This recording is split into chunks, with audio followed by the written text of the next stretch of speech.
Ustaz, Assalamualaikum. Ini Assalamualaikum. ada pertanyaan dari bapak-bapak yang tinggal di Jerman, menanggapi pertanyaan pertama yang dari ibu-ibu dari Amerika yang mengenai melayani suami dengan hati dongkol gitu ya. Jadi kayaknya ini sepertinya ada kayung bersambut kata berjawab ini ya. Jangan-jangan suaminya nih. Wallahu a'lam, tapi ini di Jerman. Pertanyaan begini Ustaz. Assalamualaikum Ustaz. Apakah memisahkan tidur atau ranjang termasuk mendidik istri yang dongkol tadi? Syukron. Pisah tempat tidur gitu ya. Maksudnya satu kamar tapi pisah bed gitu atau beda kamar, tidur di sofa atau kamar lain ya. Umpamanya si suami tahu istrinya dongkol kepada dia. Makanya karena dongkol kelihatan dari sikap, dari ekspresi, dari omongan, nada bicara gitu. Sehingga membuat suami kesal. Sudah dinasihati gitu lagi. Akhirnya dia keluar kamar. Pisah tempat tidur. Apa boleh enggak suami begitu? Ya tergantung tadi. Karena itu salah satu metodologi si suami dalam mendidik istri. Dan dijelaskan oleh Allah Azza wa Jalla dalam Al-Quran. Dalam surah An-Nisa ayat 34.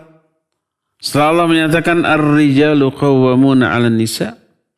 Laki-laki itu pemimpin bagi wanita. Nah, di tengah-tengah ayat itu agak panjang. Allah menyatakan wallati takhafuna nushuzahunna fa'idhuhunna wahjuruhunna fil madaji wadribuhunna. Tuh. Wanita-wanita yang kalian khawatirkan akan nusyuz, akan durhaka kepada suaminya. Berarti belum tuh. Hanya sudah ada tanda-tanda tuh. Sinyal-sinyal mau durhaka, mau membantah sudah ada. Fa'idhuhunna. Didik mereka, bina mereka, nasihati mereka. Dengan cara kata Ibnu Abbas radhiyallahu anhuma. Diberikan penjelasan yang berupa iming-iming dari ketaatan. Orang yang taat kepada istri, yang taat kepada suami, iming-iming yang begini. Agar termotivasi untuk taat, untuk tidak durhaka. Dan takut-takuti dengan besarnya dosa. Kalau durhaka kepada suami, kasih hadis-hadis yang menjelaskan tentang seorang wanita yang ahli tahajud di malam hari, ahli saum di siang hari. Tapi ternyata ke neraka hanya karena tidak taat kepada suami. Sampai berkata Rasul sallallahu alaihi wasallam kepada seorang wanita, "Unzuri kaifa anti lahu fa innahu jannatuki wa naruki." Perhatikan bagaimana sikapmu kepada suamimu, karena suami itu surgamu atau nerakamu. Menjadi penyebab kamu masuk surga kalau taat, dan menjadi penyebab kamu masuk neraka kalau kamu durhaka. Pokoknya dinasihati, nusyuz itu. Kalau sebelum nusyuz. Jadi sudah ada sinyal-sinyal menusyuz, dinasihati, diiming-imingi pahala ketaatan, ditakut-takuti dengan dosa dan azab kedurhakaan. Mudah-mudahan gak jadi nusyuznya tuh. Itu tahap pertama. Tahap kedua, kalau setelah dinasihati, dididik, dibimbing, diarahkan, tetap nusyuz, jadi itu nusyuznya tuh. Durhaka dia, nggak taat kepada perintah suami, melanggar yang dilarang oleh suami, mengabaikan kewajiban dia kepada suami, hak-hak suami diabaikan umpamanya. Durhaka atau apalagi berani menentang, berani melawan. Maka fase kedua, wahjuruhunna fil madaji.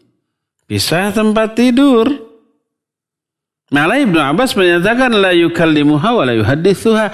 Jangan diajak ngomong, jangan diajak bicara, jangan ditegur, jangan disapa, biarkan adakan gerakan GTM, gerakan tutup mulut. Jangan diajak bicara, biar aja. Dia nanya, biarkan aja. Kalau apa mau makan, cukup ngangguk. Nambah lagi, sambil jebi. Dan secara psikis ini lebih menyakitkan bagi seorang istri. Didiamkan oleh suaminya. Tidak ditegur, tidak disabar. Namanya dihajar. Hajar bahasa Arab bukan bahasa Indonesia. Oh, dihajar kata Al-Quran juga. Wahjuruhunna, hajar mereka di tempat tidur. Oh, kalau begitu di tempat tidur dihajar. Bukan. Hajar di tempat tidur itu tinggalkan dia. Jangan tidur bareng. Pindah ke sofa, pindah ke kamar lain atau yang itu lebih apa? Lebih menyakitkan. Akhirnya dia tobat, iya saya salah. Tapi jangan gini dong, saya akan rubah. Kesalahan saya akan saya perbaiki. Gitu. Kalau sudah dirubah ya sudah, beres masalah. Jadi meninggalkan istri di tempat tidur dalam rangka mendidik seperti itu berpahala mengamalkan Al-Quran surah An-Nisa 34. Kalau ternyata setelah dibegitukan gak rubah juga, malah semakin menjadi-jadi. Malah senang, asik, gak ada yang ganggu, sendirian, jadi lebih luas gitu. Malah gak berubah, malah senang. Apa yang harus dilakukan? Langkah ketiga, wadribuhunna, pukul para wanita itu. Boleh suami memukul istri, Al-Quran itu.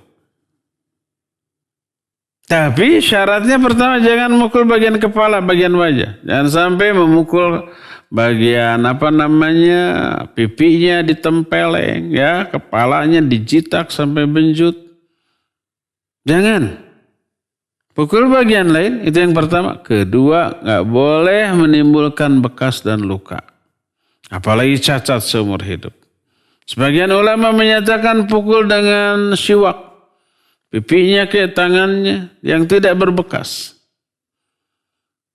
Nggak sakit dong? Iya, nggak masalah. Bukan sakitnya yang kita kejar, tapi esensi di balik pukulan. Suami yang selama ini lemah lembut perhatian, tiba-tiba dengan mimik muka yang serius pukul. Pukulannya nggak sakit. Sakitnya bukan di sini, tapi di sini. Gitu. Nah, lakukan. Boleh. KDRT dong. Ya, mungkin karena itu harus.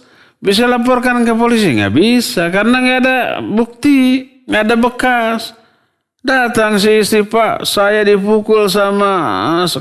Datang ke kantor polisi lapor.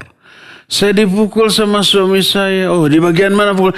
Tangan, mana bekasnya? Nggak ada tuh. Nanti harus divisum, kan di pengadilan kan harus dibuktikan melalui visum, bukti bahwa itu dipukul mana. Jangan-jangan itu cuma mengada-ada kan gitu, nggak bisa diadukan tuh kalau seperti itu. Itu tahapan yang ketiga, boleh memukul. Sekarang kalau sudah dipukul, diharapkan berubah. Sekarang gimana kalau nggak berubah? Pas dipukul ditakis. Terus malah masang kuda-kuda. Balik menyerang. Sudah parah yang seperti itu, Maya. Nah, semoga tidak ada yang sampai ke arah sana. Jadi seorang suami boleh meninggalkan istri tempat tidur kalau memang tahapannya sudah sampai ke tahapan itu. Umumnya suami nggak gitu. Tapi dirapel dan dibalik. Urutannya harusnya kan dinasihati, ya, diomongi. Setelah itu pisah tempat tidur. Setelah itu baru pukul. Itu juga tidak sehari dua hari, ya, dinasihatinya terus. Setelah nasihat itu nggak mempan, baru pisah tempat tidur. Beberapa hari, nggak sehari dua hari. Setelah ternyata nggak ada bekasnya, nggak ada efeknya, baru pukul. Jadi bertahap. Umumnya suami dirapel, disatukan dan dibalik. Ketika istri melakukan kesalahan, pukul lu, plak, plak, plak, plak, plak, plak.